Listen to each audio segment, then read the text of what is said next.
Hello students, कैसे हैं आप लोग? सब बढ़िया हैं। चलिए अब हम देखने जा रहे हैं ये जो इम्पोर्टेंट क्वेश्चन है क्लास 11 से, जो अक्सर एग्जाम में पूछा जाता है। तो स्टूडेंट इसमें क्या करना है हमें, विमीय विधि जो होती है, विमीय विधि के आपने जो पहले जो आपने अनुप्रयोग पढ़े उसमें से एक अनुप्रयोग है कि विमीय विधि से हम किसी भी समीकरण की सत्यता की जांच करते हैं। तो चलिए स्टूडेंट्स, अब हम देखते हैं ये कैसे सत्य है, समीकरण ही सत्य है कि नहीं है, वो सत्य है कि नहीं है, ये हम जांचने वाले हैं। तो कैसे हम देखेंगे, जैसे ये समीकरण है, हम जानते हैं कौन सी समीकरण है स्टूडेंट, ये है गति की समीकरण। गति की समीकरण क्या है, s बराबर U T plus 1/2 A T square, जहां पे s दूरी है, u है इसका प्रारंभिक वेग, और a है त्वरण और t है समय। तो स्टूडेंट इसकी सत्यता की जांच हम करते हैं, जो क्या है विमीय विश्लेषण में क्या होता है, विमीय विधि से हम इसकी सत्यता की जांच करते हैं। ये पहला अनुप्रयोग है। और दूसरा हम क्या करते हैं कि विमीय विधि से हम किसी भी सूत्र की स्थापना करते हैं, तो वो हम देखेंगे इसके बाद। तो अभी हम देखेंगे सबसे पहले इसकी सत्यता की जांच कैसे करें। तो देखिए स्टूडेंट, ये समीकरण ये सत्य है कि नहीं है, इसको जानने के लिए हम सबसे पहले ये जो इसका बायां पक्ष है, देखिए बायां पक्ष में क्या है, एस है। एस क्या है स्टूडेंट, ये पता है हमको, क्या है, ये दूरी है। और ये जो दूरी है इसको हम विमीय विधि क्या होती है, जब हम यांत्रिकी में पढ़ते हैं स्टूडेंट, तो विमीय विधि हम MLT में लिखते हैं। MLT, एम का मतलब क्या होता है, एम का मतलब होता है द्रव्यमान। अगर आपके समीकरण में द्रव्यमान एम है तो एम की पावर कितनी हो जाएगी, 1, नहीं तो 0 हो जाएगी। और अगर 2 है तो यहाँ पे 2 हो जाएगा। और दूसरा है एल। एल क्या होता है स्टूडेंट, एल होता है लंबाई या लेंथ। ये इंग्लिश के शब्दों से बना है। एम से क्या होगा, मास, मास मतलब द्रव्यमान, ये है मास। और ये क्या है, लेंथ, तो ये आ गया लंबाई के लिए एल। तीसरा इसमें टी, टी मतलब होता है टाइम। तो टाइम जो है वो है हमारा समय। अब स्टूडेंट इसकी जो 3 विमाएं हैं, अब इसमें से हमें बताना है कि एस दूरी क्या है, दूरी एक लंबाई है, और लंबाई की विमा क्या होती है, एल। तो MLT में हम देखो स्टूडेंट, हम क्या लिख देंगे, एम है यहाँ पे, द्रव्यमान नहीं लंबाई है, तो एम 0 हो जाएगा। लंबाई है, हाँ दूरी एक क्या है, लंबाई है, तो हम इसको एल को लिख देंगे 1। और टी क्या हो जाएगा, टी की विमा है यहाँ पे नहीं, तो 0। तो हमारी जो ये बाएं पक्ष में, तो हम देख रहे हैं बायां पक्ष, बाएं पक्ष। तो ये बाएं पक्ष में हमने देखा कि जो हमारा निकल के आया एस बराबर, वो क्या आया, ये आया M0 L1 और T0। मतलब कहने का मतलब L ही निकल के आया, क्योंकि ये तो 0 है तो L निकला। अब देखते हैं हम दायां पक्ष स्टूडेंट। तो यहाँ पे यही हमें देखना पड़ता है कि अगर यहाँ पे ये L विमा आई है हमारे बाएं पक्ष में, तो इसको हल करने पर भी L आना चाहिए, और ये जोड़ रहे हैं जो, इसको भी हल करने पे L आना चाहिए। ये जोड़ का निशान है तो इससे कोई फर्क नहीं पड़ता, जो समान विमा की जो चीजें होती है वो आपस में जुड़ जाती है, तो हमारा जो ये कहलाएगा टोटल L ही कहलाएगा। तो देखिए अब ये दायां पक्ष है, तो दाएं पक्ष में क्या है, UT। अब देखिए UT को कैसे हल करेंगे। अब स्टूडेंट UT क्या होता है, U होता है हमारा वेग, प्रारंभिक वेग, और वेग बराबर क्या होता है, वेग बराबर होता है हमारा विस्थापन बटे समय। अब स्टूडेंट आप इसको सूत्र से भी याद कर सकते हैं, या फिर आपको अगर इसका मात्रक पता है क्या होता है वेग का, मीटर प्रति सेकंड।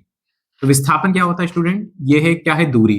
तो हम दूरी को x से लिख देते हैं और समय को t से। तो दूरी को किसमें नापेंगे, l से, और t को, समय को t से। तो हम इसको ऐसे भी हल कर सकते हैं, नहीं तो आप चाहें तो इसका मात्रक क्या होता है ये भी अगर आपको याद है, मीटर प्रति सेकंड। तो मीटर क्या है, एक दूरी है, तो यहां से भी आप इसको याद कर सकते हो। सेकंड क्या है, टाइम, तो L/T आ गया। हम U को लिख सकते हैं स्टूडेंट L/T। ये इसकी विमा आ गई, इसकी U की। U क्या है, एक वेग है। अब ये जो T है, T तो हमारा क्या है, टाइम, और इसको क्या होता है, ये समय। और समय की विमा क्या होती है स्टूडेंट, ये सिर्फ T होती है, ये जो T है MLT में। तो हम यहाँ पे लिख देंगे T। अब स्टूडेंट यहाँ पे जो नीचे वाला T और ऊपर वाले T क्या हो जाएंगे, आपस में कट जाएंगे, तो कुल मिला के हमारी विमा आ गई L। तो UT की विमा आ गई L। अब क्या बचा, 1/2 और AT²। अब स्टूडेंट्स 1/2 तो क्या है कि विमाहीन नियतांक है, ये विमाहीन है। कोई भी जो नंबर होता है, कोई भी संख्या होती है, उसकी जो कोई भी विमा नहीं होती, तो हम 1/2 को यही छोड़ देंगे। अब आते हैं ए पे। तो स्टूडेंट ए पे आप देखेंगे, ए जो होता है वो क्या होता है, वेग बटे समय। और वेग क्या होता है, वेग हमने यहाँ देख लिया, विस्थापन बटे समय। तो ये वेग तो विस्थापन बटे समय होगा, और ये वाला जो समय है ये इसमें गुणा हो जाएगा, तो क्या आ जाएगा, x/t²। एक्स हमारी क्या है, दूरी L, और टी स्क्वायर क्या है, समय टी स्क्वायर। तो देखिए ये आ गया हमारा, ए की जगह हम लिख देंगे, ये तो विमा ही नियतांक की संख्या, और ए हमारा आ गया एल बटे टी स्क्वायर। अब स्टूडेंट ये जो समय का टी स्क्वायर है, ये तो टी स्क्वायर ही रहेगा, जो है क्या है, गुणा में। अब नीचे वाला टी स्क्वायर ऊपर वाले टी स्क्वायर से कैंसिल, तो हमारा अंदर क्या बचा, सिर्फ एल बचा। तो आप देख सकते हैं स्टूडेंट कि यहाँ पे भी एल आ गया, ये हमारा बायां पक्ष था एस, और ये यू टी बराबर भी क्या आया, एल, और हमारा 1/2 ए टी स्क्वायर बराबर भी एल। तो कहने का मतलब ये तो दाएं पक्ष के थे दोनों, तो दाएं पक्ष के एल और एल समान विमाही जोड़ी और घटाई जा सकती हैं। इस आधार पर बायां पक्ष बराबर क्या हो गया, दायां पक्ष। देखिए मैं फिर से समीकरण लिख देता हूँ, U T plus 1/2 A T square, तो एस की विमा क्या आ गई, एल, यू टी की विमा आ गई एल, और प्लस 1/2 ए टी स्क्वायर की विमा आ गई एल। तो हम लिख देंगे स्टूडेंट ये जो एल एच एस जो है, जो बायां पक्ष है वो बराबर है दाएं पक्ष के। तो ये हमारा क्या हो गया, तो ये कहेंगे ये जो समीकरण है ये क्या है, ये समीकरण शुद्ध है। ये समीकरण कैसी है, शुद्ध है या सत्य है। तो ये सत्यता की हमने जांच कर ली। अगर विमाएं दाएं पक्ष और बाएं पक्ष के बराबर जाए तो समीकरण शुद्ध कहलाती है। तो स्टूडेंट ये देखा आपने, हमने कैसे करा, तो आप क्या करें, इसको नोट करें। चलिए अब मैं आपको अगला प्रश्न करवाता हूं। अब देखिए स्टूडेंट, अब ये अगला प्रश्न, ये भी किस पे, विमीय विधि पे। अब इसमें भी हमको क्या करनी है, सत्यता की जांच करनी है। अब यहाँ पे जो सूत्र दिया है वो दिया है, विमीय विधि द्वारा सूत्र v बराबर वर्गमूल p बटे d की सत्यता की जांच कीजिए। जहां p क्या है स्टूडेंट, दाब है, d घनत्व है, एवं v जो है वो ध्वनि का वेग है। अब देखिए इसमें भी क्या करेंगे, हम दायां पक्ष लेंगे और बायां पक्ष। तो हमको दिया v बराबर वर्गमूल या अंडर रूट p बटे d। अब हम इसमें अगर बायां पक्ष देखें, बायां पक्ष में क्या लिखा है, v लिखा है, और v यहाँ पे क्या है, ध्वनि का वेग है। तो स्टूडेंट जो वेग होता है, वेग, ये क्या है, v वेग है। तो वेग जो होता है, ये मैंने आपको बताया था, ये क्या होता है, विस्थापन बटे समय, विस्थापन बटे समय। और स्टूडेंट विस्थापन क्या है, एक दूरी है, एक क्या है, दूरी है। तो दूरी में क्या आ जाएगा, कौन सी विमा आएगी, l, और समय में t। तो स्टूडेंट हम v की विमा क्या लिख सकते हैं, l बटे में t। और स्टूडेंट अगर t को हम ऊपर ले जाएं तो इसको लिख सकते हैं lt माइनस 1। नीचे वाला जब कोई भी चीज ऊपर जाती है तो उसकी घात जो होती है वो माइनस में हो जाती है। तो यहाँ 1 कुछ नहीं है, मतलब 1 है, यहाँ भी 1 है, तो ये ऊपर जाके क्या हो जाएगा, -1 हो जाएगा। यहाँ कुछ नहीं लिखा है, मतलब यहाँ पे 1 ही माना जाता है। चलिए अब हम देखते हैं इसका बाएं पक्ष। अब बाएं पक्ष में क्या है, बायां पक्ष। अब स्टूडेंट बाएं पक्ष में दिया है हमें वर्गमूल p बटे d। अब p क्या है, यहाँ पे p यहाँ पे बताया गया है दाब है। तो देखिए स्टूडेंट मैं यहाँ पे p के लिए हल करता हूं, दाब। दाब का सूत्र क्या होता है, दाब का सूत्र होता है बल बटे में क्षेत्रफल। तो ये जो एकांक क्षेत्रफल में जो बल लगता है उसको क्या कहते हैं, हम दाब कहते हैं। और बल बराबर क्या होता है, बल बराबर आता है हमारा द्रव्यमान गुणा त्वरण, और ये क्या है, क्षेत्रफल है। तो इसको मैं लिख देता हूं क्षेत्रफल के लिए a। अब स्टूडेंट ये जो त्वरण है, त्वरण के लिए भी हमको वेग में बदलना पड़ेगा, तभी हम इसको क्या करेंगे, तभी हम इसकी विमाएं ज्ञात कर पाएंगे। तो मैंने क्या करा, सबसे पहले बल और क्षेत्रफल को बदलने की कोशिश करूं। तो बल बराबर होता है द्रव्यमान गुणा त्वरण, तो द्रव्यमान गुणा, ये त्वरण क्या होता है, वेग बटे समय, और यहाँ पे क्षेत्रफल। अब स्टूडेंट ये वेग बटे समय, देखिए मैं कैसे बदल रहा हूँ इसे।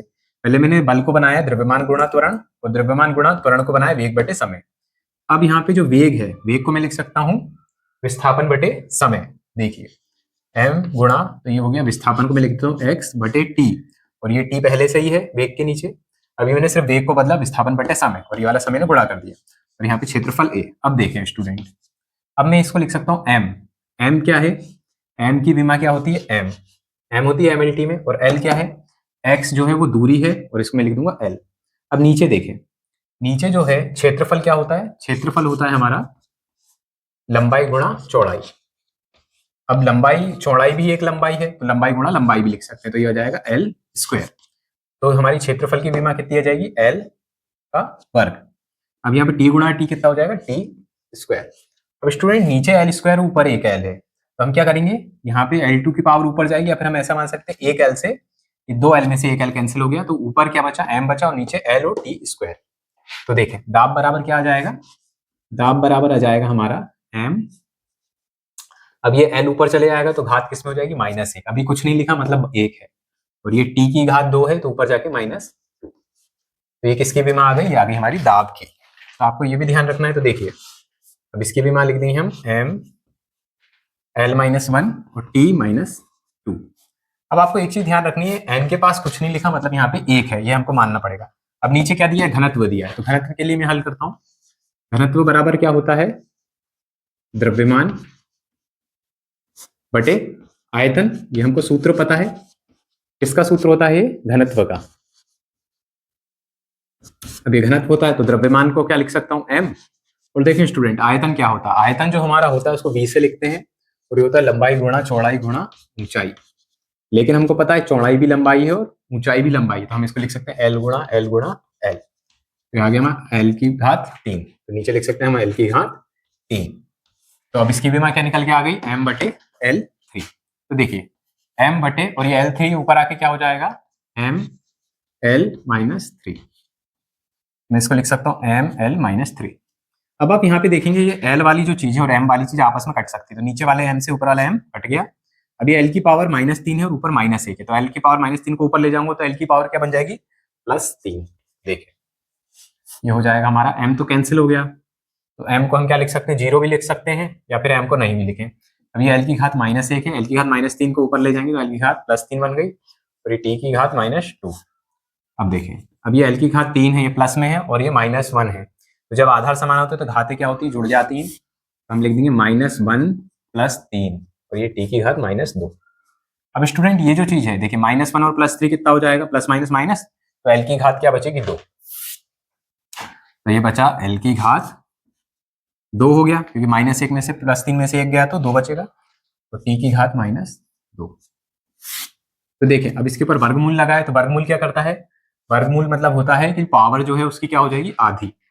तो ये अंदर लिखा हुआ है तो इसमें सब में क्या कर देंगे हम? 1/2। 1/2 का गुणा इसमें भी होगा तो क्या बचेगा? 2 गुणा 1/2, तो ये 2 से 2 कट गया और t की घात -2 गुणा 1/2, तो ये 2 से 2 कट गया, तो ये आ गया l की घात 1 और t की घात -1। ये हमारे क्या कैंसिल हो गया? ये जो रूट लगा था वो कैंसिल हो गया। तो हमारा जो बायां पक्ष था ये कितना निकल के आया? l की घात t-1। और आप देखें जो वेग है, जो बायां पक्ष वो भी यही है और ये हमारा दायां पक्ष आ गया, तो दोनों आपस में बराबर हैं। तो हम लिख देंगे यह समीकरण कैसी है? यह समीकरण शुद्ध है या सत्य है? या शुद्ध समीकरण है, ये समीकरण सही है। कैसे पता चला कि दायां पक्ष बराबर बायां पक्ष? तो हम यहां लिख देंगे LHS बराबर RHS की विमा के बराबर है। तो स्टूडेंट देखें, आपने मैंने आपको क्या करवाया? पहले पहला सवाल करवाया, ये दूसरा सवाल करवाया। इसमें समीकरण दी जाती है तो उसकी विमा ज्ञात करते हैं और उसकी जो विमा आ रही है बाएं पक्षी, वही दाएं पक्षी विमा आनी चाहिए। तो हमने इसको जब हल करके देखा तो हमारी जो विमा थी वो कैसी आ गई? एक सी आ गई है, LT-1 और ये LT-1। तो ये समीकरण कैसी है? ये विमीय रूप से शुद्ध है, तो ये समीकरण शुद्ध है। तो स्टूडेंट ये थे हमारे 2 सवाल जो इंपॉर्टेंट थे, आपको इसकी प्रैक्टिस करना है अच्छे से, तो एग्जाम में अक्सर पूछते हैं। चलिए अब मैं जो अपना जो नेक्स्ट वीडियो है मेरा इसके बाद जो आ रहा है, इसमें अब इसका जो विमीय जो है, हमारी विमीय विधि के जो अनुप्रयोग है उसमें हम दूसरा अनुप्रयोग करने जा रहे हैं, जिसमें अब हम करेंगे कि अगर कोई चीज किसी चीज पे निर्भर करती है तो हम सूत्र बनाएंगे कि वो सूत्र पे किस प्रकार निर्भर करती है, तो सूत्र को निगमित करेंगे। तो चलिए शुरुआत करते हैं। आप क्या करें? इसकी प्रैक्टिस करें और उसको नोट करें।